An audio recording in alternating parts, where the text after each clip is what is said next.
Bonjour à tous et à toutes, j'espère que vous allez bien. Installez-vous confortablement et bienvenue dans une vidéo où aujourd'hui on va parler de Public Enemy Number One. Mais pour parler de ce jeu, eh bien je ne suis pas tout seul évidemment, j'ai décidé de faire une interview et pas avec n'importe qui, on va aller dire bonjour à Rémi. Salut Rémi.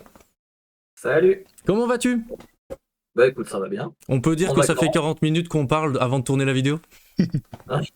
C'est exactement ça. Entre auteurs de jeux, de toute façon, je pense qu'on est inépuisable en sujet de conversation. Voilà, du coup on s'est dit qu'on allait à un moment tourner la vidéo parce que sinon ça n'allait jamais se lancer. Mais du coup, qui es-tu par rapport à Public Enemy Number One quand même? Alors par rapport à Public Enemy Number One, bah, je suis l'auteur. C'est mon premier jeu édité. Mhm. Donc c'est un aboutissement après plusieurs années Oui, où j'ai tenté l'aventure de l'édition. Enfin j'y arrive. Et avec Public Enemy Number One, qui est un jeu qui fonctionne bien, on est content du démarrage. ça c'est chouette. Donc c'est cool, c'est valorisant. Et qui es-tu dans la vraie vie? Bah, dans la vraie vie, je suis papa de 2 enfants, marié depuis des années à une femme qui me pousse à créer des jeux de société chaque jour, donc je suis très content. Sinon, je suis pas auteur de jeux de société à temps plein, je suis responsable informatique d'une menuiserie en France, en Mhm. Creuse.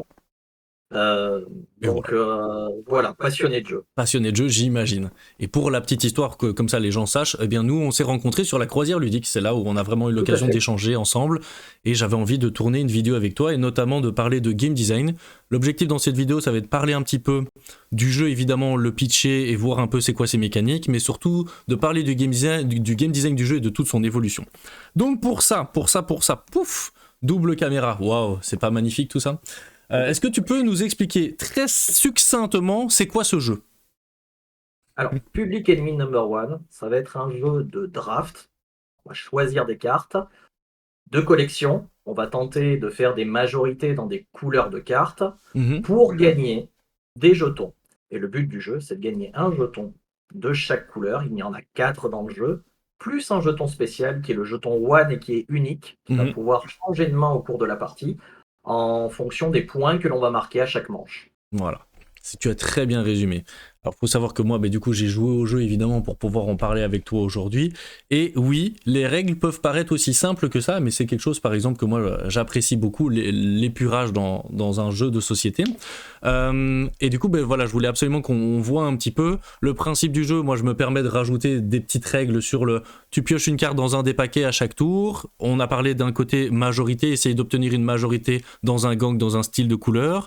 Récupérer des jetons wanted en fonction de cette majorité. Et le fameux jeton one qu'on récupère d'une autre manière. Voilà globalement un petit peu ce qu'il faut faire.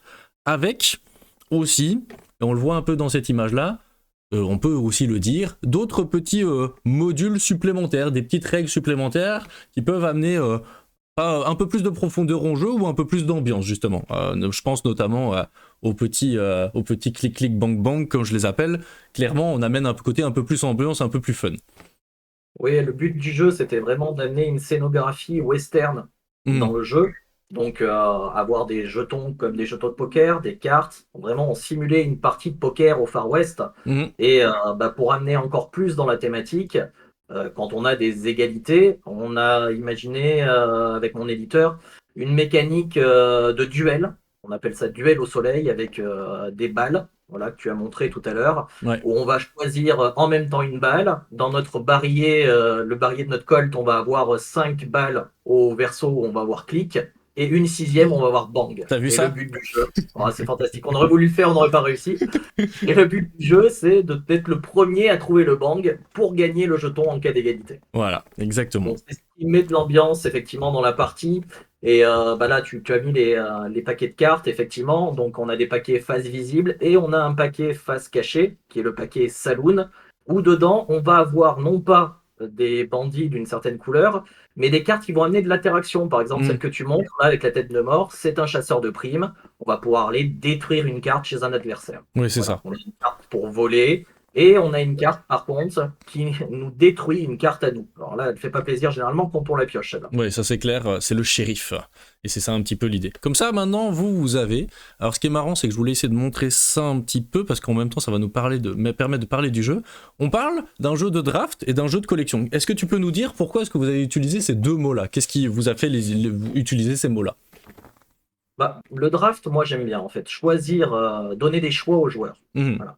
Là, on a 5 piles de cartes, 4 visibles, une cachée. Le joueur a le choix de jouer la sécurité et de prendre une carte face visible et de continuer une collection, ou d'aller au saloon et face cachée, Ouais, de mettre de l'interaction dans la partie. ok, Donc ça, c'était vraiment la partie draft. ouais, Après, la partie collection, c'est aussi un petit côté où on monte un tableau, on monte son propre tableau.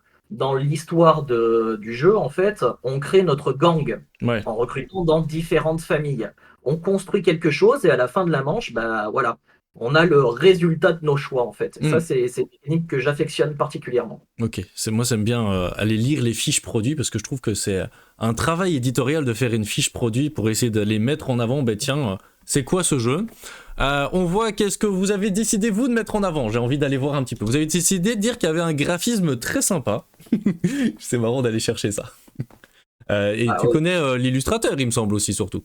ouais, l'illustrateur, bon, j'ai la chance d'avoir un illustrateur qui est aussi l'éditeur du jeu. Mhm. Donc on a pu pas mal discuter des choix graphiques effectivement ensemble.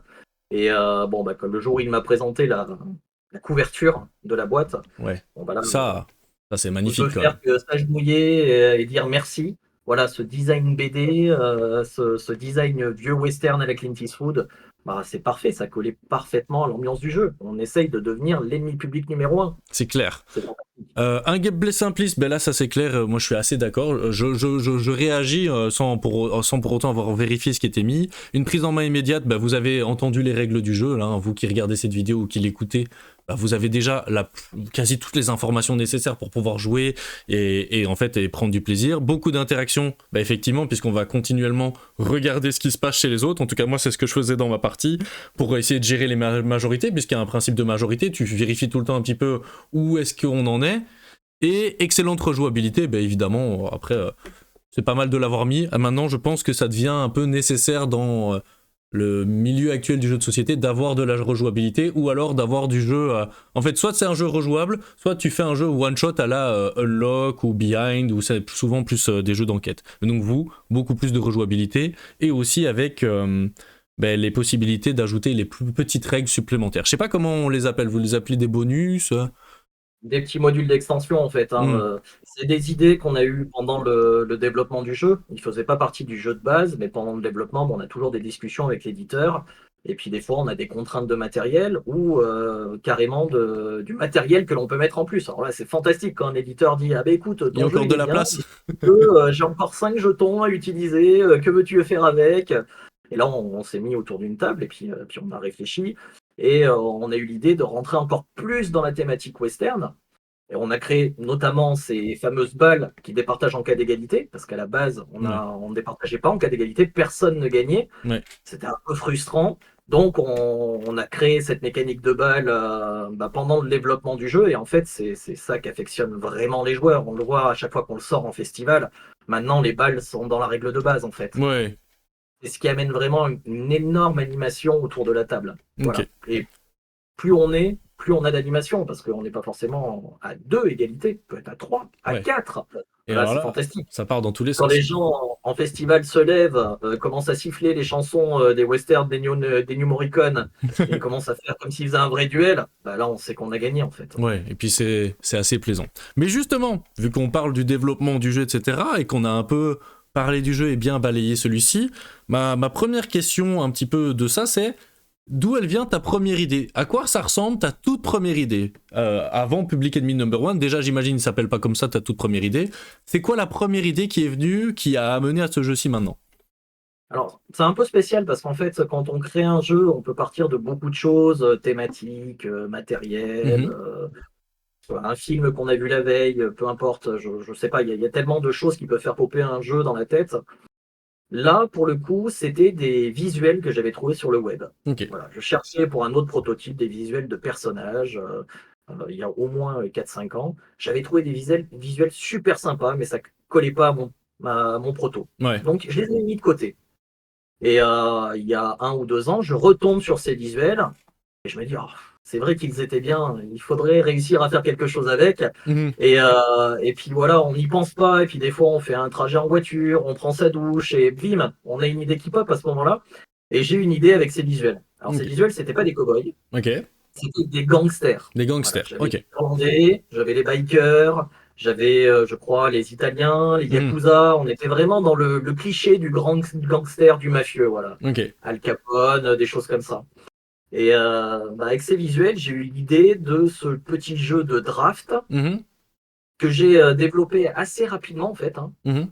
L'idée est tellement simple que le prototype est arrivé assez vite et j'ai appelé ce prototype Scarred Face. Scarred Un jeu de Face, mots ok. avec Card et le film Scarface, le Ouais, film de cool, ok. mafieux. Voilà. Donc c'était rigolo. Et j'ai commencé à le tester. Alors, premier sec de testeur, hein, avec ma famille et tout ça, je dis ça marche pas mal, c'est bien, mais je sais qu'ils me diront jamais que c'est pas bien en fait. Ouais. Je vais en association après. J'ai continué mes tests. Mhm. J'ai en fait ça marche vraiment bien. Ouais. En barrageux, ça marchait aussi bien. Donc, je me suis dit bon là tu tiens quelque chose. J'ai continué mes tests et j'ai décidé d'aller voir un éditeur tout simplement et ça a matché. Ok. Du coup, en termes de timing, entre ton idée et la signature du jeu, est-ce que tu as une idée de combien de temps ça a eu pris? Je dirais entre 6 mois et 1 an. Entre Et 6 c'est mois et un an. très, très, très rapide pour un jeu. Ça Là, je dépend. pense que ça dépend. Enfin, dans mon cas, j'ai signé des jeux il y a déjà 3-4 ans qui ne sont toujours pas sortis, qui Ouais. sortiront certainement dans le futur, mais bon, pour l'instant, ils ne sont pas là. Ouais. J'ai signé, développé, j'ai eu des pré-prototypes de certains jeux qui ne sont toujours pas sortis dans le commerce. Mhm. Et celui-là, je l'ai créé, je l'ai fait tester, ça a marché. J'ai vu un éditeur, l'éditeur a été emballé et ça s'est fait dans la foulée. Ouais. Donc ça a été vraiment, vraiment très rapide. Donc très rapide. Et du coup, entre la signature et la sortie, combien de temps de développement? Je dirais 1 an et demi. Un an et demi. Ouais. Qu'est-ce qui a le plus changé entre le jeu signé et le jeu qui arrive maintenant en boutique? Tellement de choses. Déjà, la thématique, hein. La thématique, J'ai une effectivement. thématique mafia. Alors ça, elle n'est pas restée longtemps, cette thématique. Pourtant, j'aimais bien mes petits visuels Mhm. et mon jeu de mots. J'adorais mon jeu de mots, Ouais, Scarface et Scarface, j'aime bien compagnie. aussi. Après, faut aimer Et les jeux de mots. Hein. tout de suite, mon éditeur a recentré les choses. Il m'a dit, OK, la mafia, on va toucher un certain public. Mais si on bascule ton jeu au western, on va toucher un public beaucoup plus large. Ok. On va récupérer les familles, les plus jeunes, tout en conservant toute la partie adolescent, jeune adulte et Mhm. adulte même. Voilà, c'était plus fédérateur en fait, tout Ok. simplement. Donc ça, Donc c'est ça, bien. ça a été le premier gros changement. Ok. Et mais il y en a eu d'autres. Eh Il y a ben, eu notamment un changement au niveau du matériel. ok. C'est-à-dire que mon éditeur a dit c'est chouette cette idée de la partie de poker. Moi, je ferais bien un jeu tout en jetons de poker. Ah oui, ok. Donc, Ok. on a eu une version, là je l'ai ici, une version de prototype. Ouais. Voilà, le visuel était déjà là d'ailleurs, hein, Ouais, je vois qui ça. était 100% jetons de poker. Donc, on n'avait pas du tout de cartes. On avait les fameuses cartes Saloon. En Ouais. fait, je les avais en jetons. Ah ouais, ok, d'accord. Bah oui, en fait, ça aurait pu fonctionner. Au final, vous avez quand même gardé un peu un côté jeton, c'est l'image que je suis en train de montrer dans la boîte au final, avec les jetons à récupérer pour les joueurs. Donc, il y a des choses qui s'en vont et qui reviennent normalement dans le processus éditorial. En tout cas, de ce que j'en connais aussi, c'est souvent des allers-retours et des on teste. Ah non, ça marche pas, on revient. Ou ah oui, ça marche bien, on continue dedans. Moi, ce qui m'a semblé important, c'était de conserver vraiment cette scénographie de la partie de poker au western. Donc, on avait besoin des cartes, hein. Ouais. Mais mes primo-testeurs, d'ailleurs, qui avaient testé le jeu avec les cartes Scarface et les jetons, quand je leur ai montré la version tout jeton, ils ont été perdus et Ouais. il y avait moins de plaisir, en fait. Moins de plaisir. Et donc, c'est pour ça que vous Ouais, avez décidé de revenir à une version où il y avait des cartes. tout à fait, tout à fait. Et donc, tu en as déjà un petit peu parlé, mais ça m'avait intéressé, je l'avais noté dans mes questions. Comment sont venues les idées d'évolution, notamment sur les règles et les modes de jeu supplémentaires? Tu expliquais qu'il y a eu du coup cette idée de, en fait, vous aviez la possibilité d'avoir du matériel supplémentaire, ce qui t'a Ouais. forcé à travailler sur des nouvelles idées? Ouais. Ouais, tout à fait, parce qu'en fait, avec cet éditeur, on est en train de construire une collection de 5 ou 6 jeux. Mhm. Voilà, qui seront créés normalement tous par mois. Maintenant, on ne sait pas de quoi l'avenir sera fait. Et tous illustrés donc par Pascal Mhm. Boucher. Ouais. Et dans les autres jeux, en fait, on avait un matériel un tout petit peu différent. Et on avait préparé vraiment dans le but de faire une collection avec des jeux au même matériel. Ok. Là, on a le deuxième qui sort, qui s'appelle Plush Panic, qui sort en janvier. Et Mhm. on avait quelques petits jetons en plus, en fait, dans celui-là. Ouais. Et du coup, comme on avait déjà la sortie de One qui allait arriver, eh ben, on avait un peu de place dans la boîte de One, parce qu'on a la même cale à l'intérieur. Ouais. Donc c'est pour ça, Pascal m'a dit, bah écoute, si tu veux, soit on laisse la boîte vide, moi je mets de la pub, de la PLV, des choses comme ça, soit on crée quelque chose. Moi j'ai tout de suite été emballé, parce que c'est vrai que One, c'est un jeu qui me tient à cœur, et bon, le compléter et le thématiser encore plus, on a fait une extension avec des dollars. Tout de Ouais. suite, on pense avec quelques dollars de plus avec Clint Eastwood. On a une extension avec un jeton cavalerie aussi. Enfin, la Ouais. cavalerie montée, on avait que les gangsters. Ben, on a rajouté la cavalerie qui apporte, cette extension apporte une petite dimension de blocage parce que la cavalerie, on va pouvoir la poser sur une des piles pour bloquer, voilà, comme ça, pour bloquer l'accès à la pile au joueur suivant, par exemple. Donc Donc, voilà, on apportait du plus, on complétait le jeu, on améliorait la rejouabilité sans trop complexifier les règles. Ça m'a tout de suite plu et que Pascal me le propose, en fait, c'était fantastique, quoi. ouais, c'est une ouverture. Et j'en profite pour passer un petit coucou à Pascal, mais surtout aussi sur une idée que tu m'as dit que ça venait de lui, sur ce petit truc-là. Donc, vous le verrez pas hyper méga bien à l'écran, mais donc il y a le punch, et souvent ces trucs-là, on s'en débarrasse tout de suite. Mais là, il y a toute une petite histoire, ou tout plein de pensées. Il me semble que c'est bien Pascal, hein, confirme-moi. Oui, c'est exactement ça. C'est, Les espaces vides ne lui plaisaient pas, donc il nous a inventé une histoire sur les punchboards, effectivement, qu'il faut lire, donc il faut les prendre dans l'ordre, bien sûr, les punchboards, et qui est assez drôle, Ah non, effectivement. franchement, moi ça m'a. Franchement, et je l'ai assumé puisque je te l'ai dit en non officiel. J'étais en mode, mais j'ai envie de piquer cette idée-là si un jour je dois de mettre des punchboards en tant qu'éditeur. Je sais pas, moi ça m'a fait sourire et ça m'a tout de suite fait rentrer un peu plus dans le jeu, ou en tout cas. Et C'est rien du tout en fait. Enfin, les gens ne se rendront pas obligatoirement compte, peut-être vous en vidéo, que ça représente pas grand chose en fait. C'est un petit détail, mais c'est souvent, je trouve, dans des petits détails comme ça que ça me fait sourire. Et moi, quand ça me fait sourire ou que ça me fait prendre un peu du plaisir dans ce que je fais, ça me fait rentrer plus dans le jeu ou lui autoriser un intérêt que j'aurais peut-être pas eu s'il y avait pas eu ça. ouais, tout à fait. Non, non, après Pascal, il fourmille d'idées, c'est vraiment cool de travailler avec lui, et c'est vraiment un artiste, quoi. C'est chouette. Du coup, par rapport à ce jeu-là, alors attention, c'est des questions que tu n'as pas pu préparer, donc c'est normal que tu aies peut-être difficile à répondre. Ce serait quoi ta plus grande difficulté en termes de game design que tu as rencontré depuis le début du développement sur ce jeu-là? Qu'est-ce qui a été le plus difficile ou le plus bloquant pour toi? Alors, le plus bloquant, je sais pas. Dans le développement, je sais qu'on a passé pas mal de temps à imaginer ce qu'on allait mettre sur les cartes. Parce Mhm, que bon, développer un jeu, c'est aussi les illustrations, et comme là, l'éditeur est l'illustrateur, voilà, mhm, il a fallu trouver une solution pour que la partie illustration ne prenne pas trop de temps également. ouais. Et on a eu l'idée de ces silhouettes, Mhm, voilà, qui permettaient d'aller beaucoup plus vite, parce qu'on n'avait pas tout ce qui était couleur et tout ça. Et tout en gardant un aspect assez flash et assez agréable au regard quand même, hein. Elles sont toutes différentes. ouais. Mais ça évitait si on avait 60 cartes, de, par exemple, dessiner 60 personnages, ça aurait été très chronophage. Et Mhm, finalement, je pense que le jeu en aurait pâti. Le fait d'avoir ces silhouettes, le jour où on a eu l'idée, je pense qu'on s'est mis rapidement d'accord avec Pascal et on s'est dit, waouh, la simplicité, alliée à la simplicité des règles, bah, en fait, ça en fait un jeu complet. ouais. Donc, c'est vraiment top. Ok. Et dans le développement aussi, ce qui m'a posé problème, c'est que j'aurais adoré avoir des jetons de poker. Mhm, Maintenant, il faut se rendre compte que des fois, financièrement, bah, c'est ouais. pas possible. Après, Et là, c'est déjà à mon avis, du 2 mm 5, 2 mm. Ouais, je, je crois que c'est du 2 problème, mm 5. C'est déjà. Je faisais un peu de bruit pour que les ouais, gens entendent. C'est quand même déjà de la. C'est du bon gros carton, quoi. C'est déjà oui, oui, une oui, bonne oui. qualité.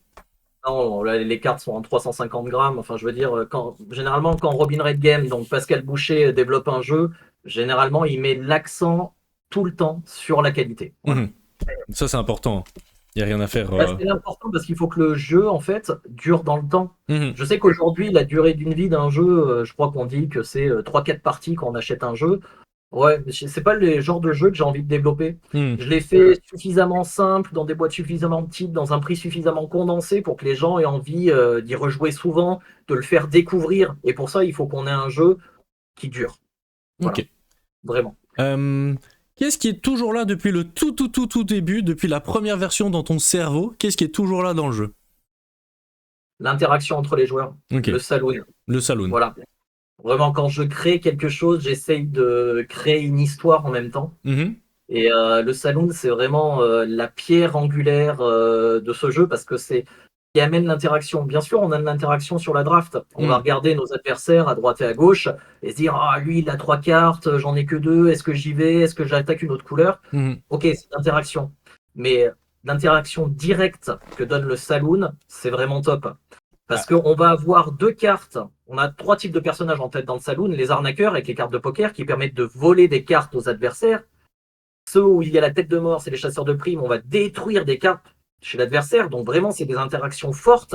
ouais. Mais on a toujours ce shérif qui vient nous enquiquiner. 2 chances sur 3 Hmm. d'avoir un choix positif pour nous et un choix négatif avec le shérif où on va détruire une de notre carte. Ouais. Et cette part de prise de risque et, par rapport à l'interaction, j'y tenais beaucoup et je pense que ce qui fait beaucoup le sel du jeu. Ok. Et du coup, Typiquement, vas-y, ouais, vas-y. excuse-moi. Non, non, non, vas-y, vas-y. Moi, j'adore t'écouter. Non, non, non, non, mais typiquement, en fait, lors des premières parties, j'ai des gens, ils me disent, je comprends pas, le saloon, ça sert à quoi? Hmm. Généralement, T'avais ce ça genre de dure une retour. manche. Hmm. Et dès la deuxième manche, ils comprennent l'intérêt. Et dès Hmm. la troisième manche, en fait, c'est la pile du saloon qu'on va terminer en premier et pas les autres piles. Ouais. C'est vraiment.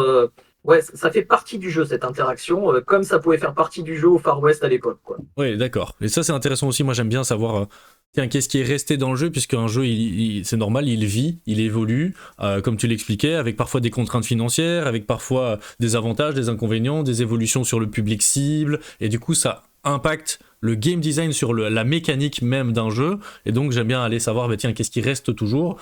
Tu l'as exprimé aussi, le fait qu'il y avait dès le départ une idée de draft ou de collection qui était peut-être pas exactement la même, mais qui est restée dans cette idée de simple, et du coup le saloon qui fait partie du cœur du jeu. Et donc ça va m'amener mon autre question, c'est est-ce que il y a des idées que tu as eues dans le développement qui n'ont pas été retenues parce qu'elles n'étaient pas bonnes ou parce que je ne sais pas pour quelle raison, puisque je ne sais pas si c'est le cas. Est-ce qu'il y a des idées qui n'ont pas été retenues et si oui, ben lesquelles et pourquoi? Alors, dans les extensions, Mhm. j'avais une idée où on sortait, parce qu'en fait, chaque pile de cartes représente une ville du Far West. Mhm. Dans les extensions, j'avais une idée avec les jetons qui me restaient de partir dans le désert autour de ces cartes pour aller braquer des diligences. Voilà. Ok. Donc on avait des jetons diligence et bon, des fois on gagnait des bonus et des fois on tombait sur le chef indien. Mhm. Et le chef indien, voilà, on se faisait capturer et là c'était le malus. Un peu la même mécanique qu'avec le shérif finalement au saloon. Ouais.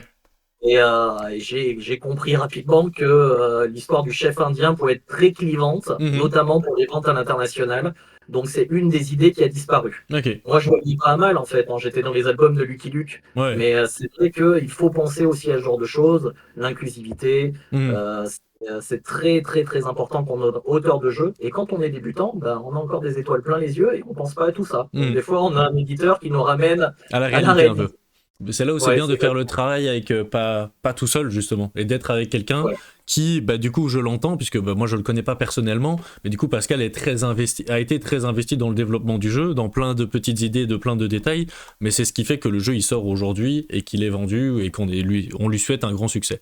Par rapport au nom du jeu, comment est-ce que ça, du coup, parce que Scarface, est-ce que vous êtes passé de Scarface à Public Enemy Number One ou est-ce qu'il y a eu d'autres idées de noms qui n'ont pas été retenues? Alors, je pense que Pascal a beaucoup réfléchi. Le nom du jeu, c'est pas moi qui l'ai eu. Là, on Hmm. va rendre à César ce qui est à César. C'est Pascal qui l'a trouvé. Il est très fort pour trouver des noms de jeux. Ouais. Pascal, ça, c'est clair et net. Il est auteur aussi, hein. Oui, Il a voilà. créé des jeux. Et pour les noms de jeux, il est vraiment bon. Donc, je vais laisser totalement la main. Donc, comment est-on passé de Scarface à Public Enemy Number One? Je ne sais pas ce qui s'est passé dans sa tête. Faudra lui Mais un demander. jour, euh, c'est bon, j'ai trouvé. On avait fait des listes de noms et tout ça. Le jeu va s'appeler comme ça. Et j'ai dit, ok Pascal, go, on y va. Ouais, j'imagine bien le truc. Mais c'est vrai que c'est intéressant parce que le nom d'un jeu, ça demande parfois des recherches très approfondies ou parfois pas du tout. Je le Je sais crois que bien pour en parler. j'étais tellement attaché à mon Scarface que ça a été très compliqué pour trouver autre chose pour moi en fait. Oui, c'est vrai. Mais c'est pas mal aussi d'avoir lâché la main en mode allez, si ça t'a parlé, hein, évidemment, et je trouve que franchement, ça sonne bien, il y a une réflexion, enfin, il y a plein de petits détails qu'on pourrait analyser, on va pas faire de la sémantique sur pourquoi est-ce que c'est bien ou pourquoi c'est pas bien, mais effectivement, ça a dû te parler quand il te l'a dit, il fait ok, c'est bon, let's go. Ouais, et puis enfin, j'ai lâché du lest là-dessus. En fait, non, un éditeur signe un projet, après, s'il voulait, il pourrait faire le projet de A à Z tout seul. Et heureusement, je suis tombé avec un éditeur qui m'a fait participer à 100% du développement du projet. Et ça, c'est Je pense chouette. que c'est pas toujours le cas. Donc des fois, c'est moi qui ai eu la main. Il m'a dit, OK, Rémi, on y va, on le fait comme ça. Là, je lui ai laissé la main. Moi, le travail avec un éditeur, vraiment, je pense ça comme un travail d'équipe, en Hmm. fait. On n'est pas en concurrence. Il m'a pas acheté un projet qu'il a développé après dans son coin. Non, c'est vraiment un travail d'équipe. Et ce succès, c'est un succès d'équipe, en fait. C'est pas le succès d'un auteur, d'un illustrateur, d'un éditeur. Voilà, c'est d'un distributeur, hein. Parce Ouais. qu'après, pour arriver jusque dans le magasin, on a besoin d'un distributeur aussi. Mais c'est vraiment un travail d'équipe. Tout le Hmm. monde, à son petit étage, a réussi à faire que ce jeu soit un succès aujourd'hui. Et donc, ben justement, tu me parles de ce jeu, tu me parles du fait qu'il est sorti du coup maintenant et qu'il se débrouille plutôt bien.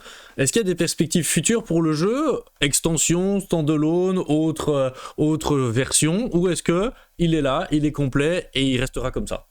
Alors, il est là, il est complet, il va être intégré dans une collection de 5-6 jeux, ce que je disais, Ouais. tous au même format de boîte, même matériel à l'intérieur, même cale et tout ça. Et il va rester comme ça. En fait, il marche bien, mais il n'amène pas forcément une extension, puisque les extensions, les modules complémentaires, on les a déjà mis dans la boîte de base. Mhm. On voulait vraiment que le joueur, il achète son jeu, voilà, il dépense une vingtaine d'euros, et avec ce jeu, il a l'expérience globale, en Mhm. fait. Ok. Je vais pas venir le chercher dans 6 mois et lui dire hé, ça t'avait plu? Ben, moi, je t'en donne une double dose. Ouais. Non. Là, vraiment, on est à la fin de l'histoire et je pense pas qu'il y ait d'extension. Faut jamais dire jamais, je sais. Et puis, je suis un auteur vraiment débutant, donc qu'est-ce que j'ai comme expérience pour dire ça?